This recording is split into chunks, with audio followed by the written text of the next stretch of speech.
So hi, this is Kai from the Electronic Frontier, and today I'm gonna walk you through the patch of my latest meditation song, which is called Modular Meditations Volume 1. And the idea how I came up with this song is essentially I heard something on Spotify, right? Where I wanted to do some meditation on it. It was a singing bowl song with like waves in the background. And that was so badly mixed that I thought, hey, probably I can do something on my modular, which is better. And I like my results definitely better than the song I heard on Spotify. So I set out and thought about how to recreate this. And I just want to run you a little bit through the process of how the final thing is. For info, it's not a very musical track, right? So it's basically a 40-minute track of what you hear in the background. It's wave sounds, it's a little bit of weather, wind sounds, and then singing bowls. Because it's meant not to dance or anything, but just for meditation, right? So it doesn't need to be very fancy here. Okay, so let's just start with the elements. You can see some things are patched up here, and excuse for my cabling, but I don't have a coded cabling, color-coded cabling until now, so you have to bear with me. But I run you through the pods anyways. So where this all starts, the main elements that make sound is here on the left side. It's a Soma Labs Quantum Ocean. It's basically a noise generator, right? It produces white noise. You could also use a lot of your rec modules or whatever noise source for white noise you have, but I especially like the Soma because it has a very, very rich noise all around the frequency spectrum, right? So it sounds very good, like everywhere, very dense. So it's a very good raw material for creating waves, right? So this is basically creating the wave sounds. Then as a second element for the wind, we have the Eowave weather drones, which is basically pretty much a synth voice in its own and can do a lot of things, to be honest. But it definitely is good for some nice storm and weather sounds, which is pretty good. And then last but not least, for the nice singing bowl sounds, I mean, which module is there better than the Mutable Instruments rings, which I unfortunately do not have the original one, but a one from Tunefish Modular, which is very nice, to be honest. So big shout out here. Okay, so how does it work? First of all, let's start with a singing bowl probably. We have Pamela's workout, new workout to be honest, and the new workout is patching several things, right? So first of all is patching a Music Thing Modular Turing machine, right? Which comes up with like the tonal pattern that's played, which is random. And this goes into a volts expander of it, because I like just to tune the knobs here with volts to get a little bit more to the tonal range I want to. You don't necessarily need to use it. You could use a Turing machine itself, but I like the volts expander pretty much here. So it runs with like 79 BPM, so pretty slow in the Music Thing Modular. And then here we have the tonal output that goes into the VC per octave in on the rings module.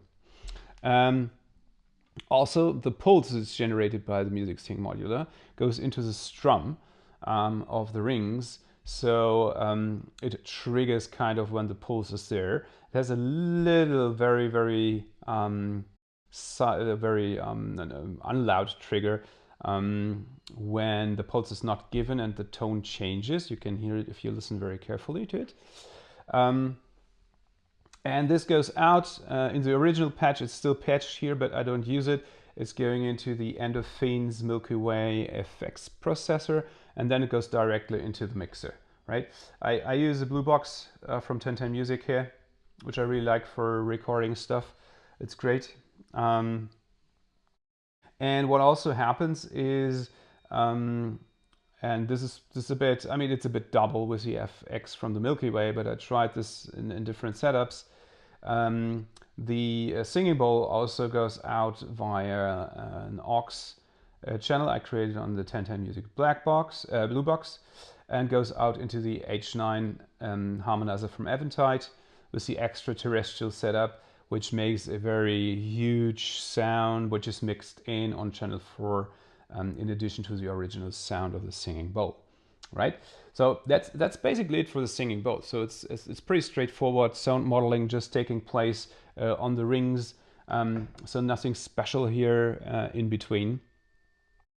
That's it for the singing bowl, right? So you can hear it's a really nice sound, and yeah, as you can imagine from rings, if you have one or ever tried one, you can do a lot of funny sounds in this kind of genre.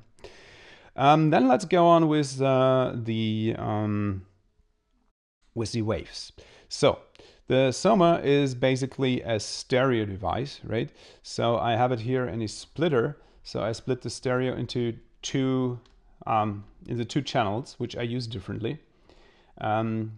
Not that differently, to be honest, but a subtle difference here, because one is going to a Polyvox VCF from Erica Synths, so one channel, and you can model nicely with a cutoff and stuff, and then goes into a Dupfer VCA, and then goes out into the mixer pretty much.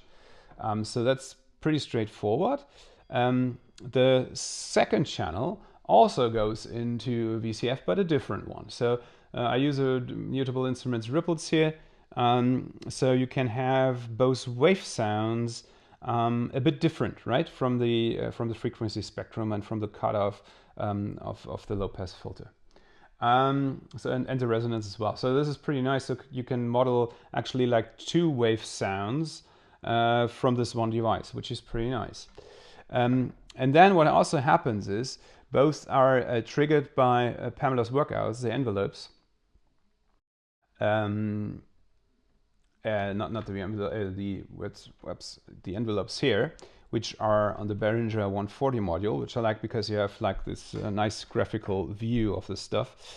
And those two are actually triggered with different speeds, right?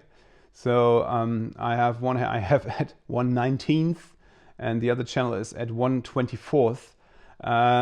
So they trigger different. So you get like an async pattern here, which is pretty nice. But I also put in some randomization on Pamela's workout, so they do not trigger every time. And so in this way you really get like this very natural kind of wavy thing, which still has a pattern, because if you've ever observed waves on an ocean, you will see that they have a pattern, which might not be displayed at the very first glance, but if you sit there longer and observe, you will see that there is a pattern. So you can recreate this here pretty well with this kind of async steps plus randomization, so you get this nice evolving naturally thing.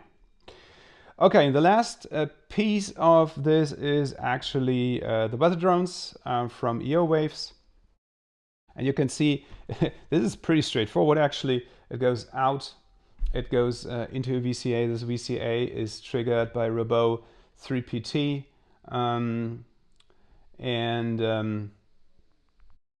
Yeah, it's just LFO triggered. That's nice enough. But you can also see that the Robot is actually going after this guy here. And this yellow cable, believe it or not, it goes into the mod of the weather drones. So what happens is you can also tweak basically the filter frequency of the weather drones a bit, for sure. But I found that I need an attenuator to actually not make it that harsh, because if you just go in with the LFO, it's a very harsh frequency range sometimes. And the attenuator really helps to flatten this a bit out and make this a bit more natural, windy sound. Yeah, and that's basically it. I mean, this is what it is. For the track, which is linked in the description, I actually recorded all this. straight on the blue box, and let it run just for 40 minutes because it evolves on its own. You don't need to do anything, right? And then I imported these tracks in Ableton, and within Ableton I did a little bit of panning on the wind and waves a bit to make it a bit more you know, roomy, let's say, and spacey, and a little bit of a reverb here and there. And was there anything else? I think not really. A bit more modulation still on the weather drones. So I put in some LFOs and some more automatic filter and EQ movements to make it a bit more, you know, a bit more evolving and different. So to not repeat the same stuff all over again. Yeah, but that's basically it. I hope it helps you a little bit of, you know, thinking about how you can use a setup similar to this to yeah, create some really nice ambient sounds for meditation or whatever, right? And I mean, as you can see from the modules, this is my choice because this is the stuff I have, but in general, you can you know, recreate this with also very different modules and get to pretty much the same result. So yeah, if you like this, please subscribe down there. Please like the video. It always helps me a bit. Leave feedback if you like. If you have questions, also just ask in the comments. I'm happy to answer. And yeah, that was Kai from New Electronic Frontier, and see you somewhere in the next video.